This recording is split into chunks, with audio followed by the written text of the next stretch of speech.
कुछ सवाल ऐसे ऐसे लगेंगे सुमित कि ना बहुत ही ऐसे लगेंगे कि यार लेमन लैंग्वेज में मैं पूछूंगा, लेकिन हाँ, अंडरस्टैंड जो जनता है ना इस टाइम बहुत परेशान है, और जनता बहुत की परेशान है। कंसर्न आप पूछो, आपको जो लाइक मतलब जो भी मतलब मेरे एक्चुअली कमेंट्स में मैं आ रहा है। हाँ, मैं मैं जनता के बिहाफ पे ही पूछ रहा हूँ सारे कुछ। हाँ, कुछ हाँ, लोगों का ये कहना है कि सपोज करिए कि इंडिया के अंदर एक एक्सचेंज है।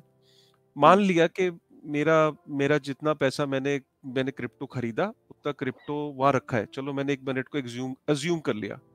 हुँ, एक एक्सचेंज अल्टीमेटली एक कंपनी है, और उस कंपनी के प्रॉफिट एंड लॉस है, खर्चे हैं, हुँ, एक्सपेंस है।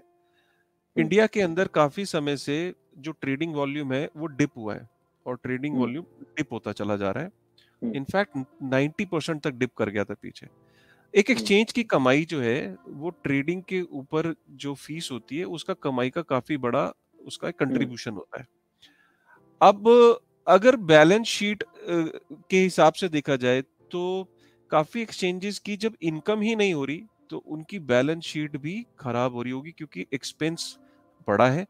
हुँ, हुँ, 400-500 लोग आज कॉइन डीसीएक्स में काम करते हैं फॉर एग्जांपल। हुँ, इधर से हुँ, इनकम हो नहीं रही है। कहाँ से? हुँ, जो ट्रेडिंग फीस से इनकम हुँ, नहीं हो रही, और खर्चे हुँ, वहीं के वहीं खड़े हैं। तो इन हालातों में कॉइन डीसीएक्स एक कमजोर एंटिटी बनती चली जाएगी दिन प्रतिदिन। तो क्या वो यूजर फंड के साथ छेड़छाड़ करेगी या उन्हें सेल कर देगी अपने खर्चों को पूरा करने के लिए?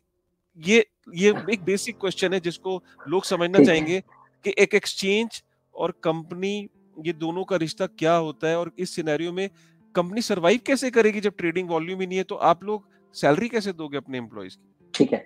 बहुत इम्पोर्टेंट क्वेश्चन है और इस पे थोड़ा डिटेल में जाते हैं, ठीक है? और ट्रांसपेरेंटली डिस्कस करते हैं बिकॉज़ कस्टमर का हाँ, भी हक बनता है जानना, हाँ, ठीक है? हाँ, जो कस्टमर का जो इन्वेस्टमेंट होता है, राइट? मैं आपको वापस बताना चाहूँगा उसको कोई एक्सचेंज कॉइनडिसिक्स टच भी नहीं करता है, राइट? हुँ, और वो करना भी नहीं चाहिए। अगर आपने एक्सपोज़र लिया तो प्रॉब्लम है, ठीक है? तो वो पड़ा हुआ है।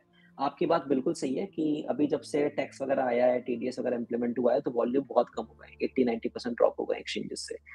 एंड जब वॉल्यूम ड्रॉप हो गए हैं तो आपका बिजनेस मॉडल है कि आप कमीशन लेते हो छोटा सा फ्रॉम द ट्रेडिंग वॉल्यूम, तो वो भी जाहिर सी बात है कम हो गया होगा, राइट? हुँ, तो फिर बिकॉज मार्केट में वॉल्यूम कम है तो कंपनी में 500 लोग हैं, 600 लोग हैं, तो लॉस भी होता है। तो मैं आपको हुँ, कुछ मैथमेटिक्स सिंपल समझाता हूँ, ठीक है? हुँ,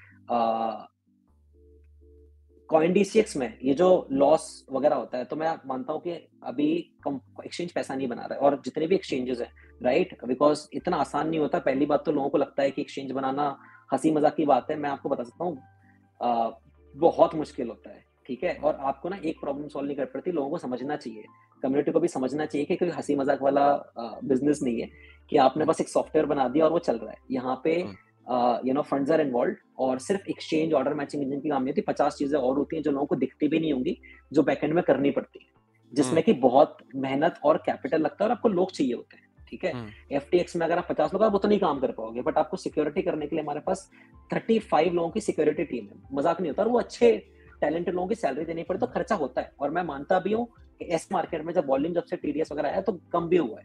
बट मैंने हुँ, calculation I think last time अपना जो कॉन्वर्सेशन हुआ था आदि सेंडी भाई के साथ हुआ था, वहाँ भी मैंने हुँ, बताया था कि मैथमेटिक्स कैसे काम करती है। एक्सचेंजेस जैसे आज की डेट में हम लोग रफली 10 करोड़ के आसपास का एक थोड़ा अप एंड डाउन उस टाइप का हुँ, इस मार्केट में ऊपर-नीचे होता रहता है, लॉस वगैरह, हुँ, ठीक है? अगर रेवेन्यू बढ़ते हैं तो प्रॉफिट बनता भी है। कभी आप बहुत प्रॉफिट बन जाता है, जैसे बुल रन आया था, तो आपका हुँ, प्रॉफिटेबल वाली सिचुएशन थी। अभी बियर मार्केट है तो आपका लॉस भी होता है बिकॉज़ आपके एक्सपेंसेस उतनी ही है, ठीक है? हुँ, तो ये नेट-नेट एवरेज आउट होके जाता है। अगर आप नेट-नेट देखोगे over the last 4-5 years we would be more or less in the positive side, aggregate. कभी हुँ, पैसा बनता है, कभी नुकसान होता है। बट एक तो ये हो गया आपका कंपनी का बात। राइट? हुँ, दूसरी चीज़ जो कॉइनडिसेस का आपको नंबर बताना चाहूँगा, हमारा बैलेंस शीट में अभी रफली 1000 करोड़ के आसपास जो हमने कैपिटल रेज़ किया था अभी, वो पूरा एज़ इट इज़ पड़ा हुआ है और वो हुँ, कैपिटल से आप सैलरी देते हो। आप सैलरी कभी कस्टमर फंड को तो आप टच नहीं कर सकते, otherwise why would you raise हाँ, कैपिटल? जिस हुँ, एक्सचेंज ने फॉर द इंडिया में एक्सचेंजेस हैं जहाँ पे उन्होंने कैपिटल रेज़ नहीं किया है या उनके पास हुँ, बैलेंस शीट इतना स्ट्रांग नहीं है, वो आपको वो एक ऐसा होता है, मान लो अगर हमारे पास अभी 5-10 करोड़ रुपए पड़े होते और कंपनी का खर्चा 1 करोड़ रुपए महीने का होता, तो 1 करोड़ रुपए हुँ, का मान लो महीने का खर्चा है नेट वर्थ और अगर 5 करोड़ रुपए मतलब एक्सचेंज 5 महीने चल सकता है। इसको बोलते हुँ, हैं रनवे। कंपनी का हाँ, रनवे कितना है, ठीक रनवे है? कितना है? तो हुँ, अगर आप हमारा रनवे देखोगे ना जितना हमारा, अगर मार्केट ऐसा भी चलता रहा और मैं तो बोलता हूँ अगर मार्केट में वॉल्यूम 0 भी हो गया, राइट? मैं तो 5 साल का बोलता हूँ, बट अगर आप कैलकुलेशन करोगे तो 1000 करोड़ रुपए, अगर आप 10 करोड़ रुपए करते हो तो 100 महीने का आपका रनवे आता है। बट रनवे आपका लीनियर नहीं होता, ऐसा नहीं होता कि हर महीने उतना ही खर्चा होगा, कभी ज्यादा होता है, कभी कम होता है। तो कंजर्वेटिव लेके भी हम 50 महीने मान के चलते हैं, जो कि 4 साल हो गया आराम से, 4.5-5 साल हो गया। तो अगर आप टेक्निकल टर्म्स में पूछोगे तो अच्छा खासा रनवे है कि अगर वॉल्यूम जीरो, और ये गेम ना, ये बेसिकली ऐसा नहीं कि आप 1 महीने 2 महीने के लिए आप कर रहे हो, आपको कंपनी लॉन्ग टर्म के लिए बनानी है। तो इंपॉर्टेंट है कि आपकी कंपनी की बैलेंस शीट इतनी स्ट्रांग हो कि आपको ये सब कस्टमर फंड की जरूरत सोचना ही नहीं पड़े उस डायरेक्शन। तो हमारे बैलेंस शीट जो मैंने ब्लॉग में डाला था कि we are fairly strong and liquid from a balance sheet point of view, कि इंडिया में कुछ भी होता है, वॉल्यूम जीरो भी होता है, तो भी 5 साल कॉइनडीसीएक्स सस्टेन कर सकता है, सर्वाइव कर सकता है, जिस स्केल पे उस पे चल सकता है विदाउट एनी प्रॉब्लम, है ना? तो ये सिंपल मैथमेटिक्स है, और इसमें मुझे कुछ ऐसे नंबर्स फेयरली पब्लिक है, आप देख सकते हो 6 महीने पहले कॉइनडीसीएक्स ने कितना राउंड उठाया था, और ये पता चल जाता है, कोई रॉकेट साइंस नहीं कितना खर्चा होता होगा, राइट? रेवेन्यू वगैरह भी आप वॉल्यूम देख सकते हो, आप देख सकते हो कितना फीस है, मल्टीप्लाई कितना रेवेन्यू होता होगा।